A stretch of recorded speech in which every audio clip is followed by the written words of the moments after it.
Hello, everyone, and welcome to the Your Mark on the World show. I'm your host, Devin Thorpe, and this episode is produced for Good Crowd Info.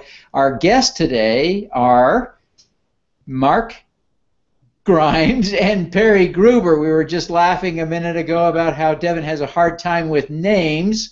So, Mark Grimes, Perry Gruber, thank you very much for joining us. You are the hosts of the new show, Crowdfunding Mojo. So, welcome, and thank you for joining us today. Well, thanks for having us here today, Devin. We appreciate it. Yeah. Well, you're clearly, by having two people at once, clearly stretching my intellectual capabilities, but it is an honor and a privilege to have you. So tell me a little bit about your show. Mark, why don't you give us a start? All right, cool. So we're based out of Portland, Oregon, and Perry and I have known each other for a number of years. This is our second startup venture together. As we were brainstorming around and been familiar with a lot of people that had launched some very successful crowdfunding campaigns, and knowing that Portland, Oregon is actually the fifth city in support of crowdfunding campaigns in the United States, even though it's the 25th largest city, it's the fifth in support of crowdfunding campaigns. We knew we had a unique opportunity, so we packaged together that with a group of some very experienced entrepreneurs to sit in a judge panel, mentor panel, and then put an open audition together for a crowdfunding series. Well, it sounds like a lot of fun. Perry, why don't you tell us a little bit about how you pulled this all together?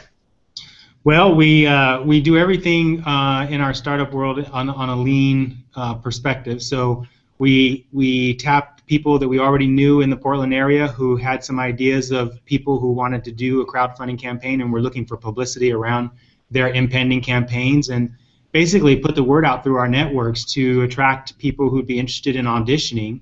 And we were pleasantly surprised with the number of people we got here. And then we had also did a similar announcement for the crew that we required to do our show. So one of the aspects of Crowdfunding Mojo is it's shot in most entirely on mobile devices. Using very low budget other techniques combined with that to get the footage that we wanted.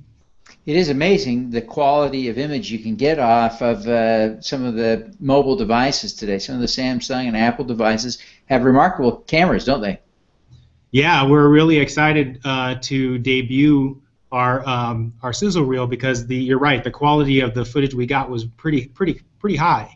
So we're excited with the results we got. Absolutely. I mean, there's just an article in Fast Company, Anthony Bourdain, who does the show, not No Reservations, but whatever it's called, anyway, on CNN, is actually going to shoot one of the full series shows this year on iPhones.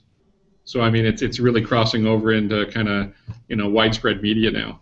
Yeah, it is crazy what we've seen in camera technology in the last few years, and in general, the technology like this ability to do this live broadcast right now is just changing the whole world of creating a show. But you're trying to create something unlike my little web show. You're creating something you hope to have on television.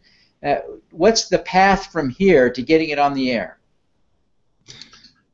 Go ahead. Okay, so right now it's what I call the sausage making. So we've got all the footage in the can, and now it's about having our editor take a look at that footage, logging it, which we're complete with, and now producing the sizzle reel that we're going to use to shop it around to traditional and online networks. And we're also considering doing our own broadcasting online, kind of similar to what you're doing here with this show. Yeah. Well, it is fun. We live in a day and age where all kinds of new things are possible. You guys have been working in the social entrepreneurship space for a long time. That's really what your roots are. To what extent do you see the crowdfunding show as being a platform for social entrepreneurs? That's a great question, and I think what's starting to happen is you're seeing people that have an idea and how to improve the world, and they still don't have a method to go out and get traditional funding, outside of grants and other things like this. So now they have an idea to they have a platform to put their ideas out there and get them crowdfunded, but they're having to give more significant commercial thoughts to what those ideas are. They can't be just a basic nonprofit idea under the under the umbrella of social enterprise or social entrepreneurship. So they have to have some fundamental business practices that, at the very least, get a crowd of people excited to support them on an Indiegogo or a Kickstarter. What are some of the things that you think are most important for crowdfunders, especially social entrepreneurs, but crowdfunders more broadly, to do in order to have a successful crowdfunding campaign? You're now having this opportunity to look at successful campaigns. What do you think the mojo is? Well, the first thing is you have to have something that people are going to want that they're going to want.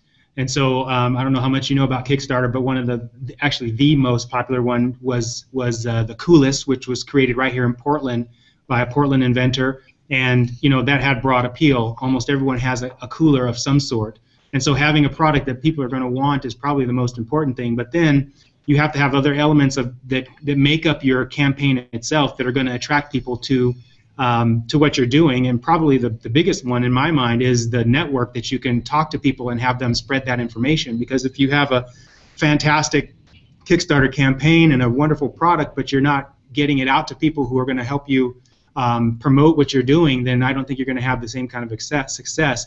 But we also did some other research into successful Kickstarter campaigns, and there's some other secret sauces that you need to really make one successful, and to separate yourself from the ones that just barely make it, and be those that are just take it over the top. And do we want to talk about those? Well, I mean, tell us what they are. Yeah. What are those secrets? Well, that'll cost you. No. I think, well, and I think part of this too is just because something. I mean, the Coolest is a really good example, and Ryan did a fantastic job with that. Obviously, millions of dollars later. But even at that doesn't make the Coolest a company. It makes it a product. Right. And can he sell another $12 million worth of coolers in the 3 years combined after this? We don't know yet. And he's more of an inventor than the startup founder guy anyway, so that might not be his desire. So that's one thing, is just having a successful Kickstarter campaign or crowdfunding campaign doesn't mean it's going to be a company that is going to be a startup company. Just a couple of very quick examples of things I think are kind of current social enterprise type ideas that are related to the crowdfunding mojo show. There's a campaign. There are two campaigns that launched a week ago. One's called Vertical City.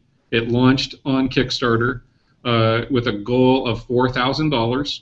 It's a 619-page book that talks about like 500 story vertical cities. So better for the environment and better for living environments, better for the land, et cetera, et cetera.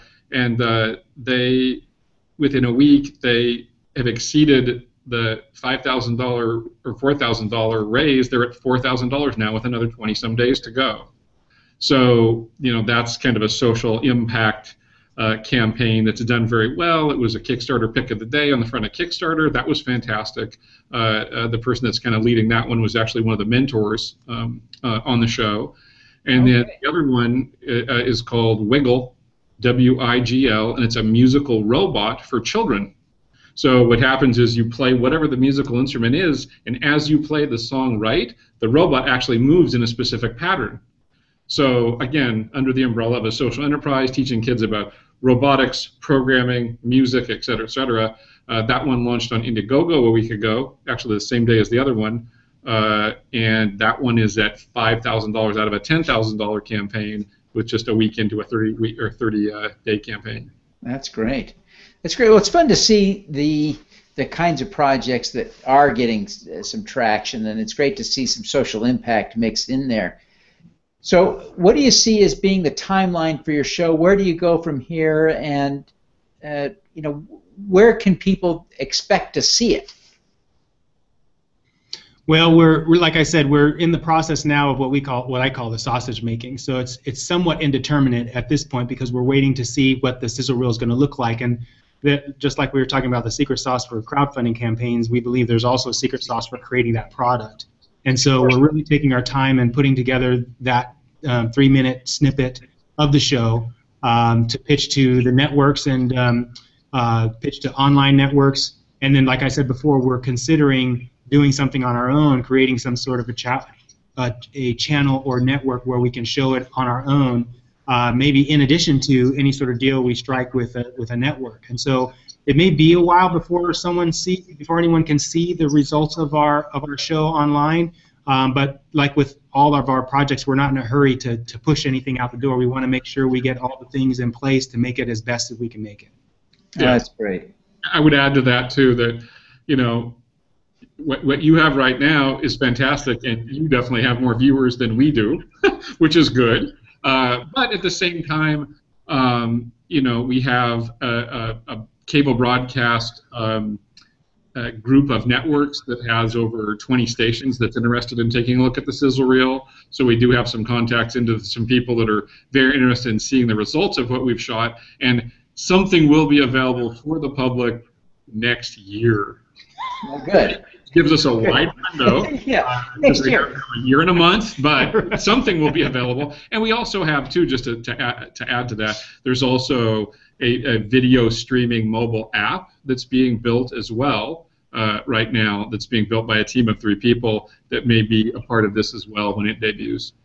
Oh, fantastic. Well, guys, I really congratulate you on your success. And I know that there will be people who want to follow you, connect with you. Tell people how they can learn more and stay in touch with you so they can see the show when it's live. So Perry's home number is, they can, my Twitter handle is @MarkGrimes. MarkGrimes. @MarkGrimes would be one good way to follow. And then my Twitter handle is @PerkyGrubb, so @PerkyGrubb. Great. Well, gentlemen, I really appreciate your time today and congratulate you on the progress you're making and wish you every success in having a gangbuster show. Thank you very much. Thanks for having us, Devin. Appreciate it. All righty. Let's do some good.